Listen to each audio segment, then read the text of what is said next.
Ram Krishna Hari. So today's question. Actually, modern psychologists always insist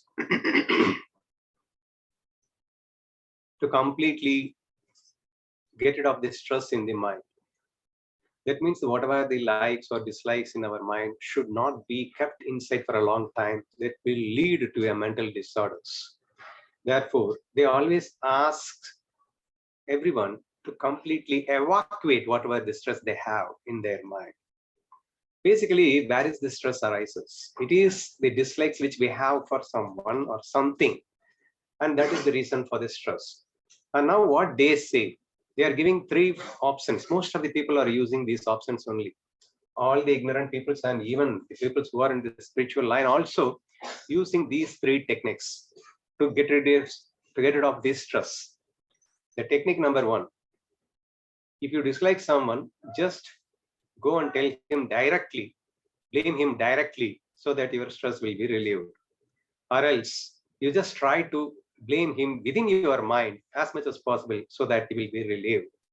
Or else you just go to your friend and you just blame someone who you are, I mean, when you are irritated by someone, you just go to your own close friend and just blame that person with him as much as possible so that he will be completely relieved. So these are all the techniques which every one of us is following because we feel that it is right. Because as I'm having too much of stress, when I totally getting it away, I feel relaxation, and therefore it might be the right thing only. Because the psychologist says that don't put anything inside your mind, just throw it away. So therefore, whatever the things I have, then just I am throwing it away. If I have dislikes with someone, I'm just throwing that dislikes towards him, and I'm getting cool. So therefore, what's wrong in it? So this is the way the people are asking. So is this right or not is the discussion today. And of course, most of the people have answered that no, this is not at all a right solution. Maybe for the temporary measure it can be applied, because there too much of dislikes, they will be in too much of confusion. At that time, they can't understand the knowledge of Gita, and therefore if they use these kind of techniques, they will be getting relieved. But after the relaxation, they must apply the Gita knowledge to completely cure themselves. Otherwise, this will induce much more ego inside them.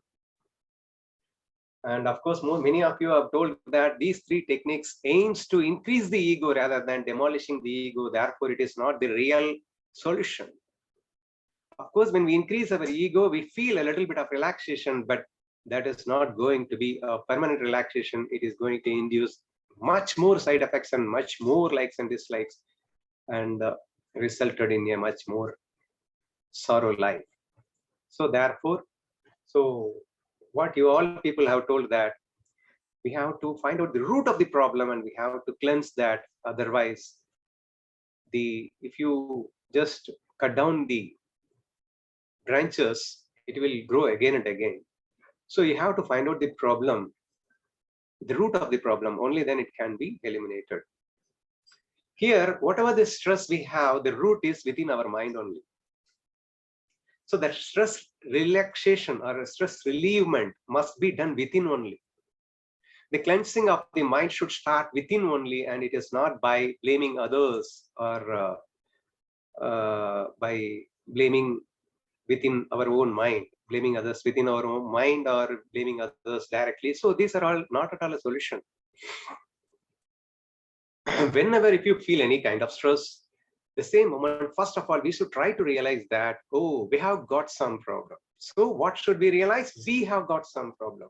I have got some kind of likes or dislikes. I have got some kind of ego, and that would have been tormented. That means that if at all any person is in a stress, that his ego would have been touched. So here I am still in ego. That is why I am suffering. The people who suffer always in an ego.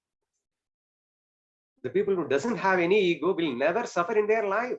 They will never have any stress in their life. So the root of the problem is always ego, and that is well within our mind only. So we have to cleanse that particular thing only. That is what the whole of the Bhagavad Gita is teaching. And that alone might be the permanent solution and not anything else. So this was the main thing you all answered. Of course, I'm also going to insist the same thing only. And in fact, you people have told that at least for a temporary measure, we can apply it, but for a long run or for a permanent bliss, definitely we have to use this knowledge of Krishna or knowledge of Mauli. But here, what I wanted to insist you is, even for a temporary measure, why should we go for that? After all, we came to know that those solutions induces our ego, increases our ego. And when such is the case, being a spiritual aspirant, why should we go for that?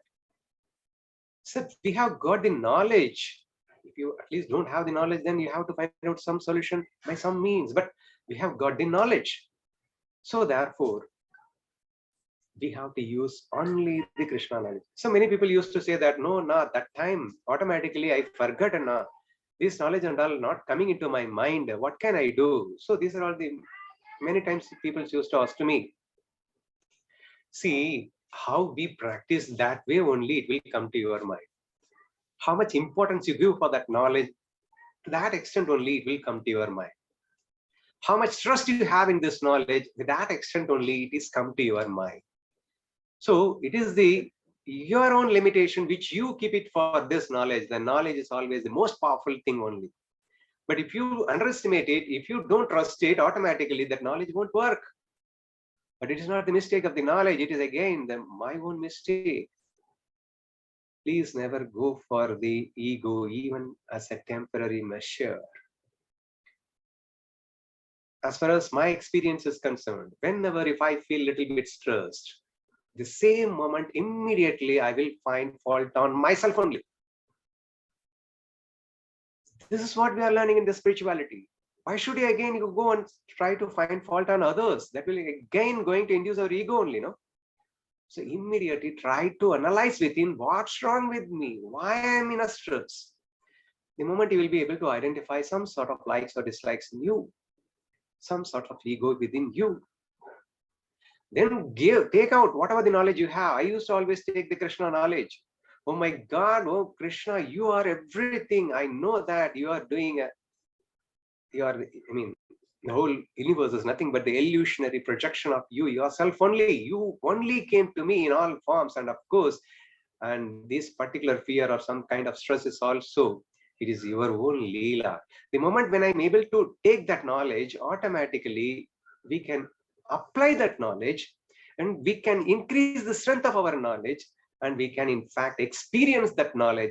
All those things can come only when we are really in a stress. So the stress are really the welcoming aspect to really use the Krishna knowledge and not to go for again the ego knowledge. Of course, that is the ego is the reason for the stress. Again, for the solution also, if you go behind the ego, then what is the necessity of gaining the spiritual knowledge? I don't know. So therefore, some modern psychologists may say to you that these kind of solutions can be applied, but that is not a real solution as far as spirituality is concerned. Those who are really loving Krishna and those who are really loving Mauli, please never go for it, and let us all use the power of knowledge which has been given in Jnaneswari in lots of ways and means, like a Karma Yoga, Bhakti Yoga, Jnana Yoga, and Dhyana Yoga. Use any one of these and try to apply it in your life and enjoy, rather than using the ego knowledge, is my answer too.